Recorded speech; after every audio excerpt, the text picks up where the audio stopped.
Hello D students. Last class के अंदर हम लोग वेपर प्रेशर से रिलेटेड कुछ कॉन्सेप्ट्स पढ़ रहे थे, जिसमें हमने दो तरह के सॉल्यूशंस डिस्कस किए थे, आइडियल और नॉन आइडियल सॉल्यूशंस। और उसी को कंटिन्यू करते हुए एक टॉपिक मैंने यहाँ पे एक न्यूमेरिकल की फॉर्म में डाला हुआ है, रॉड्स लॉ को जो रिप्रेजेंट करता है। तो उस रॉड्स लॉ के अकॉर्डिंग किस टाइप का न्यूमेरिकल आपसे पूछा जाएगा, उस पर एक बार नजर डालते हैं। यहाँ क्वेश्चन में बोला है कि 3 mole of benzene and 4 mole toluene are mixed to form ideal solution. Vapour pressure बताया आपको बेंजीन और टोलिन का एक टेम्परेचर पे, दोनों का इंडिपेंडेंट इंडिविजुअल प्योर फॉर्म में वेपर प्रेशर बताया गया है। आपको वेपर प्रेशर और सॉल्यूशन बताना है और आपको बताना है मोल फ्रैक्शन ऑफ बेंजीन क्या होगा वेपर फेज में।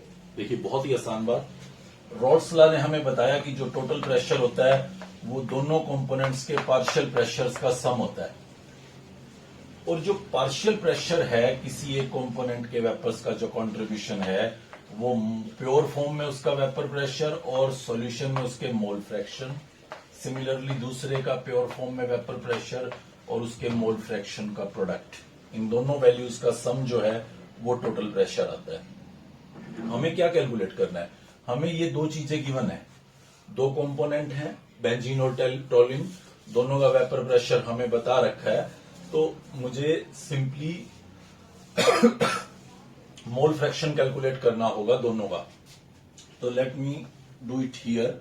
मैं मोल फ्रैक्शन निकाल रहा हूं बेंजीन का, तो वो होगा number of moles of benzene plus number of moles of benzene plus number of moles of toluene. Similarly mole fraction of toluene निकालूंगा तो वो 1 minus mole fraction of benzene हो जाएगा। See here, number of moles benzene के बोल रखे हैं 3 और टोल्यूइन के नंबर ऑफ मोल्स बोल रखे हैं 4। तो ये मेरे पास हो जाता है 3/7। तो 3/7 आपके पास मोल फ्रैक्शन होगा बेंजीन का। इसको अगर मैं सॉल्व करूं तो पॉइंट अप्रॉक्स लिख रहा हूं 0.43। तो यहां पे जब इसको कैलकुलेट करूंगा तो ये बन जाएगा 0.57। मतलब दोनों का मैंने मोल फ्रैक्शन कैलकुलेट कर लिया। अब आ जाता हूं अपने इस पर्टिकुलर रिलेशन के ऊपर। प्योर फॉर्म में बेंजीन का वेपर प्रेशर गिवन था 20 और उसका मोल फ्रैक्शन आपने कैलकुलेट कर लिया 0.43, प्लस प्योर फॉर्म में टोल्यूइन का वेपर प्रेशर है 15 और उसका मोल फ्रैक्शन भी आपने कैलकुलेट कर लिया 0.57। इन दोनों को सॉल्व कीजिए, दिस प्लस दिस। ये आपका PA है, प्रेशर ऑफ बेंजीन, ये आपका PB है, let me call it pressure of toluene. दोनों का सम अप करेंगे तो वो आपके पास टोटल वेपर प्रेशर होगा सॉल्यूशन का। दूसरी बात समझें, आपसे बोलते हैं also find mole fraction of benzene in vapour phase. आप समझते हैं कि ये हमने कैलकुलेट कर दिया मोल फ्रैक्शन ऑफ बेंजीन। याद रखिएगा ये वेपर फेज में नहीं है, ये लिक्विड फेज में मोल फ्रैक्शन है। यहां जब आपके पास मिक्सचर पड़ा हुआ है बेंजीन और टोल्यूइन का, तो इस मिक्सचर के अंदर है आपका ये पर्टिकुलर मोल फ्रैक्शन, और वो आपसे पूछते हैं वेपर फॉर्म में मोल फ्रैक्शन क्या होगा। तो जैसे आप लोगों को ये फॉर्मूला याद रखाया जाता है कि मोल फ्रैक्शन ऑफ बेंजीन या टोल्यूइन निकालना है तो number of moles of that component by total number of moles होगा। सिमिलरली वेपर फेज में अगर आपको मोल फ्रैक्शन कैलकुलेट करना है तो आप एक और फॉर्मूला याद रखिएगा कि पार्शियल प्रेशर उस पर्टिकुलर कंपोनेंट का क्या है मिक्सचर में divided by total vapour pressure क्या है। जैसे मान लीजिए मुझे बेंजीन का कैलकुलेट करना था, तो ये बेंजीन का वेपर प्रेशर था 20 × 0.43 PA, एक पर्टिकुलर कंपोनेंट बेंजीन का वेपर प्रेशर, और टोटल प्रेशर वो आपने इन दोनों का सम वो यहां आप पुट करें तो ये आपके पास मोल फ्रैक्शन होगा बेंजीन का वेपर फेज में। कैलकुलेशंस पार्शियल कर रहा हूं मैं, आप टोटल कीजिएगा, इसको सोल्व करके यहां पुट करें, ये वैल्यू आप सोल्व करें यहां पुट करें और mole fraction of benzene vapour phase में रिपोर्ट करें। और मेरी आखिरी दो बातों को ध्यान दें। पहली बात ये कि यहां जब आपको मोल फ्रैक्शन निकालना होता है लिक्विड फेज में, आपको मोल फ्रैक्शन जब निकालना है तो आपका फॉर्मूला है number of moles of that component जिसका आपको मोल फ्रैक्शन निकालना है divided by total number of moles. और जब वेपर फेज में निकालना है तो उस पर्टिकुलर कंपोनेंट का यहां पे क्या कंट्रीब्यूशन है वेपर प्रेशर में, divided by total vapour pressure क्या है, वो आपके पास मोल फ्रैक्शन होगा वेपर फेज में। अगली प्रॉपर्टी की तरफ आगे मूव करते हैं। एक बहुत ही इंपॉर्टेंट प्रॉपर्टी है हमारे पास यहां सॉल्यूशन के चैप्टर में, कोलिगेटिव प्रॉपर्टीज। क्या होती हैं ये कोलिगेटिव प्रॉपर्टीज? कुछ प्रॉपर्टीज ऐसी हैं सॉल्यूशन की जो सिर्फ number of moles of solute पे डिपेंड करती हैं। कितनी क्वालिटी क्या है, क्वांटिटी क्या है, in the terms of mass हमें उससे कोई मीनिंग नहीं होता, कोई मतलब नहीं होता। सिर्फ नंबर ऑफ पार्टिकल्स पे डिपेंडेंट हैं, उन प्रॉपर्टीज को बोला गया है कोलिगेटिव प्रॉपर्टीज। जैसे यहां पे मैंने 4 कोलिगेटिव प्रॉपर्टी आपको शो कर रखी हैं। एक हमारे पास आती है elevation in boiling point, depression in freezing point, एक आता है रिलेटिव लोवरिंग इन वेपर प्रेशर और एक आता है ऑस्मोटिक प्रेशर। चारों के बारे में हम लोग समझेंगे। इन चारों का क्या सिग्निफिकेंस है, हमें ये क्या बताती हैं, इसको अंडरस्टैंड करने की कोशिश करेंगे। कुछ लिमिटेशंस हैं तो उनके बारे में भी पढ़ेंगे। फर्स्ट ऑफ ऑल आप ध्यान रखें, ये प्रॉपर्टीज तब एप्लीकेबल हैं जब आप जिस सॉल्यूट को यूज कर रहे हैं सॉल्यूशन बनाने के लिए वो नॉन वोलेटाइल होना चाहिए। अगर वो वोलेटाइल है तो ये प्रॉपर्टीज काम नहीं करेंगी। वो एसोसिएशन या डिसोसिएशन शो ना करे उस सॉल्वेंट के अंदर। अगर वो एसोसिएट या डिसोसिएट हो रहा है तो उस टाइम पे भी कोलिगेटिव प्रॉपर्टी हमारी फ्लक्चुएट कर जाएगी। जिस चीज के लिए यूज कर रहे हैं वहां पे कुछ एरर देगी। क्या यूज है इसका? किसी भी अननोन सॉल्यूट का मॉलिक्यूलर मास प्रेडिक्ट करने में ये हेल्प करती है। जैसे कोई व्हाइट पाउडर है आपके पास, आपको डाउट हो रहा है कि ये नमक हो सकता है, से सोडियम क्लोराइड हो सकता है, या ग्लूकोज हो सकता है, या फ्रक्टोज हो सकता है, या सुक्रोज हो सकता है, तो ये कोलिगेटिव प्रॉपर्टी आपको हेल्प करती है। आप उसका मॉलिक्यूलर मास कैलकुलेट कीजिए। अगर वो मॉलिक्यूलर मास 180 आ रहा है तो वो ग्लूकोज हो सकता है। अगर उसका 342 आ रहा है तो वो सुक्रोज हो सकता है। तो मतलब कहने का साफ है कि अगर कोई आपके पास अननोन सॉल्यूट प्रेजेंट है और आप उसके मॉलिक्यूलर मास का आइडिया लेना चाहते हैं तो कोलिगेटिव प्रॉपर्टी आपको हेल्प करती है। बट कोलिगेटिव प्रॉपर्टी की प्रॉब्लम ये है कि वो सॉल्यूट उस पर्टिकुलर सॉल्वेंट में जिसके अंदर भी आप उसको डालने वाले हैं वहां पे एसोसिएट या डिसोसिएट ना होता हो, वो एसोसिएट या डिसोसिएट ना हो और वो नॉन वोलेटाइल भी हो। ये दोनों कंडीशंस फुलफिल्ड होनी चाहिए। समझते हैं एक बार क्या है इन कोलिगेटिव प्रॉपर्टीज का मीनिंग। मैंने यहां पे 3 अलग अलग कंटेनर्स में 100 ग्राम लिक्विड ले लिया। कोई भी लिक्विड समझ सकते हैं, तो चलिए मैं बिल्कुल आसान सी बात बोलता हूं। मैंने 100 ग्राम वाटर ले लिया, तीनों में 100 ग्राम वाटर। अगर मैं आपसे पूछूं कि इस पर्टिकुलर सैंपल में जो वाटर लिया है मैंने, उसका बॉइलिंग पॉइंट क्या होगा, तो बहुत ही आसान सी बात है। वाटर का बॉइलिंग पॉइंट सबको पता है, 100 डिग्री सेल्सियस होगा। ये बॉइलिंग पॉइंट है इसका, हमारे सॉल्वेंट का। अब मैं इन तीनों सैंपल्स में नॉन वोलेटाइल सॉल्यूट ऐड करता हूं। सपोज कीजिए एक जगह पे ग्लूकोज ऐड करता हूं, दूसरी जगह पे सुक्रोज ऐड करता हूं और तीसरी जगह पे यूरिया ऐड करता हूं। तीनों नॉन वोलेटाइल सॉल्यूट्स हैं। कितने ऐड करता हूं? मान लीजिए यहां पे ऐड करता हूं 6 ग्राम यूरिया, यहां पे ऐड करता हूं 34.2 ग्राम सुक्रोज, यहां पे ऐड करता हूं 18 ग्राम ग्लूकोज। तो यहां पे वेपर प्रेशर के साथ क्या होगा, मतलब वाटर का जो वेपर प्रेशर है वो बढ़ेगा या घटेगा? बहुत ही आसान सी बात है। ये हम लोग पीछे भी पढ़ के आए हैं कि जब हम नॉन वोलेटाइल सॉल्यूट डालते हैं तो some part of the surface area will be acquired by that non volatile solute, जिसकी वजह से यहां पे इवेपोरेशन कम हो जाएगा। इवेपोरेशन कम हो जाएगा तो वेपर्स कम हो जाएंगे, वेपर्स कम हो जाएंगे तो वेपर प्रेशर कम हो जाएगा। मतलब इन नॉन वोलेटाइल सॉल्यूट्स का एडिशन वाटर के वेपर प्रेशर को घटा देगा, रिजल्टिंग बॉइलिंग पॉइंट बढ़ जाएगा। बॉइलिंग पॉइंट वो टेम्परेचर है जिसपे वेपर प्रेशर एटमॉस्फेरिक प्रेशर के इक्वल होता है। आपने वेपर प्रेशर को घटा दिया, अब उसे एटमॉस्फेरिक प्रेशर के इक्वल करने में आपको ज्यादा टेम्परेचर देना पड़ेगा। मतलब जो वाटर 100 डिग्री सेल्सियस पे बॉयल हो रहा था वो अब इनके एडिशन के बाद 100 से ज्यादा डिग्री सेल्सियस पे बॉयल होगा। कितने पे? मान लीजिए 101 डिग्री सेल्सियस पे बॉयल हुआ after addition of 6 gram urea. तो उसके बॉइलिंग पॉइंट में कितना इंक्रीज आया, कितना एलिवेशन आया, वो आप बहुत आसानी से कैलकुलेट कर सकते हैं। ये होगा 1 डिग्री, मतलब 1 डिग्री उसका बॉइलिंग पॉइंट एलिवेट हो गया on addition of this 6 gram urea. ये कॉमन बात थी क्योंकि एक नॉन वोलेटाइल सॉल्यूट डाला था, तो उसने वेपर प्रेशर को घटाना ही था, और वेपर प्रेशर को जब घटाना है तो बॉइलिंग पॉइंट ऑटोमेटिकली बढ़ जाएगा। क्या सभी जगह पे बॉइलिंग पॉइंट बढ़ेगा? यस, सभी जगह पे बढ़ेगा। कितना बढ़ेगा? Please see. अगर मैं बोल रहा हूं यहां 1 डिग्री बढ़ेगा, तो यहां भी 1 डिग्री ही बढ़ेगा, और यहां भी 1 डिग्री ही बढ़ेगा। एलिवेशन जो है बॉइलिंग पॉइंट में वो बिल्कुल एग्जैक्टली सेम होगा तीनों में। क्यों सेम होगा? क्योंकि यहां जो मैंने नंबर ऑफ मोल्स सॉल्यूट के डाले हैं तीनों जगह, वो सेम डाले हैं। प्लीज सी, मास सेम नहीं है, मास अलग अलग है। यहां 6 ग्राम है, यहां 34.2 ग्राम है, यहां 18 ग्राम है। नंबर ऑफ पार्टिकल्स सेम है। यूरिया 6 ग्राम का मतलब होता है 0.1 मोल।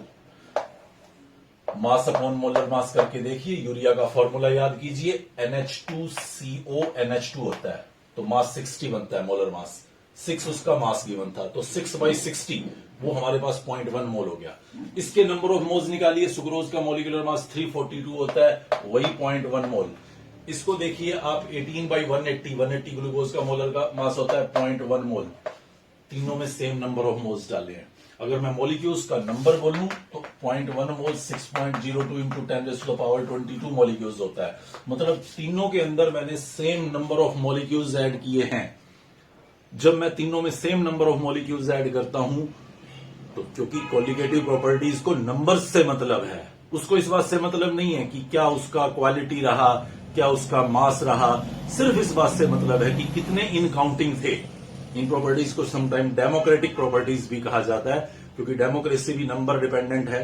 तो सिमिलरली यहां पे भी आप देख सकते हैं नंबर्स ऑफ सॉल्यूट डिसाइड करेंगे उस प्रॉपर्टी को, और क्योंकि number of moles, number of molecules, वो सब मैंने यहां तीनों में सेम डाला, तो एलिवेशन भी सेम होगा। इसीलिए मैं इसको बोल रहा हूं कि ये एक कोलिगेटिव प्रॉपर्टी है।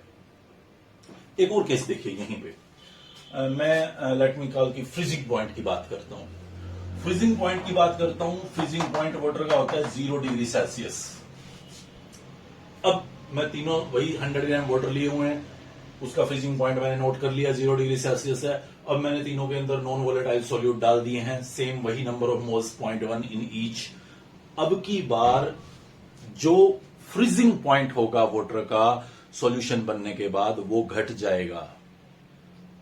जैसे एलिवेशन होता था बॉइलिंग पॉइंट में, ठीक वैसे ही डिप्रेशन होता है फ्रीजिंग पॉइंट में। डिप्रेस हो जाता है, फ्रीजिंग पॉइंट कम हो जाता है।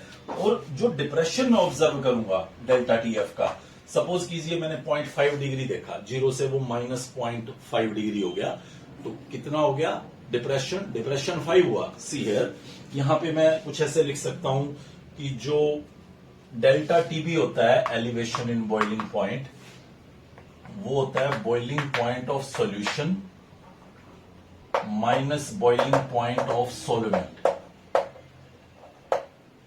जबकि डेल्टा TF जो डिप्रेशन इन फ्रीजिंग पॉइंट होता है, वो होता है freezing point of solvent minus freezing point of solution. तो सॉल्वेंट का फ्रीजिंग पॉइंट आपके पास पता है 0 डिग्री था, सॉल्वेंट का 0 डिग्री था, और सॉल्यूशन का बन गया -0.5, तो डेल्टा TF आपका हो जाएगा +0.5। ये डिप्रेशन है, और ये डिप्रेशन जितना यहां होगा उतना ही यहां होगा, उतना ही यहां होगा। मतलब जो डिप्रेशन है वो भी एक कोलिगेटिव प्रॉपर्टी है, number of moles of solute पे डिपेंड करती है, ना कि उसके नेचर के ऊपर। नेचर के ऊपर कोई डिपेंडेंस नहीं रहेगा उसका। मान लीजिए मैंने यहां पे 100 ग्राम लिक्विड लिया, वाटर। एक दूसरा सैंपल है, यहां पे भी 100 ग्राम वाटर ले लिया। अब इसके अंदर मैं डाल रहा हूं 6 ग्राम यूरिया, यानी कि 0.1 मोल, और इसके अंदर मैं डाल रहा हूं 5.85 ग्राम NaCl, अगेन 0.1 मोल। तो दोनों में नंबर ऑफ मोल सॉल्यूट के सेम डाले हैं। यहां पे बॉइलिंग पॉइंट बढ़ेगा, फ्रीजिंग पॉइंट घटेगा। मान लीजिए बॉइलिंग पॉइंट बढ़ा और वो बढ़ा 1 डिग्री, ये डिफरेंस आया, ये एलिवेशन हुआ है 1 डिग्री सेल्सियस का। तो आई एम एक्सपेक्टिंग कि यहां पे भी सेम 1 डिग्री ही होगा, लेकिन नहीं, यहां पे जो एलिवेशन होगा वो 2 डिग्री होगा। आप कहेंगे क्यों? क्योंकि नंबर ऑफ मोल्स तो सेम डाल रहे थे, और जब नंबर ऑफ मोल्स सेम डाल रहे थे तो एलिवेशन भी सेम होना चाहिए था 1 डिग्री। ये यहां पे 2 डिग्री क्यों हो रहा है? एक्चुअली जो सोल्यूट मैंने लिया है वो यहां वाटर के अंदर जाके डिसोसिएट हो जाता है, टूट जाता है, और जब टूट जाएगा, डिसोसिएट हो रहा है यहां पे, तो मैं जरूर इसके अंदर 0.1 मोल NaCl डाल रहा हूं, लेकिन वो बन रहा है 0.1 मोल Na positive and 0.1 mole Cl negative, मतलब टोटल 0.2 मोल बन रहा है। 0.2 मोल NaCl बन रहा है ऐसा नहीं बोल रहा, 0.2 मोल टोटल बन रहा है, जिसमें 0.1 मोल Na प्लस है और 0.1 मोल Cl नेगेटिव है। प्रॉपर्टी को Na प्लस या NaCl से मतलब नहीं है, उसको सिर्फ नंबर ऑफ पार्टिकल्स से मतलब है, और नंबर ऑफ पार्टिकल्स मैंने 0.1 डाले, वहां जाके वो 0.2 बन गए, रिजल्टिंग कोलिगेटिव प्रॉपर्टी भी डबल हो जाएगी, मतलब एलिवेशन इन बॉइलिंग पॉइंट भी डबल हो जाएगा। तो इसलिए कोलिगेटिव प्रॉपर्टी की ये लिमिटेशन रहेगी कि आप डायरेक्टली यहां पे ऐसे सॉल्यूट्स को यूज ना करें जो एसोसिएट डिसोसिएट होते हो। हां, उनको रेक्टिफाई करने का एक तरीका होता है कि ऐसे सॉल्यूट्स के लिए हम कोलिगेटिव प्रॉपर्टी यूज करना चाहें, मींस उनका मॉलिक्यूलर मास निकालना चाहें, तो हम एक factor, one half factor apply करके इसको देख सकते हैं और इसको करेक्ट कर सकते हैं। बट अभी प्रेजेंट के लिए हम लोग उन सिचुएशंस को यहां अवॉइड कर रहे हैं। हम आइडियली जो सॉल्यूट्स एसोसिएट या डिसोसिएट नहीं होते, सिर्फ उन्हीं केसेस को यहां कंसिडर करेंगे, और हमारा फोकस रहेगा यहां पे अभी प्रेजेंट में इन दो प्रॉपर्टीज के ऊपर, elevation in boiling point and depression in freezing point. जो एलिवेशन इन बॉइलिंग पॉइंट था डेल्टा टीबी, जिसमें boiling point of solution minus boiling point of solvent लेते थे, that is directly proportional to number of moles of solute.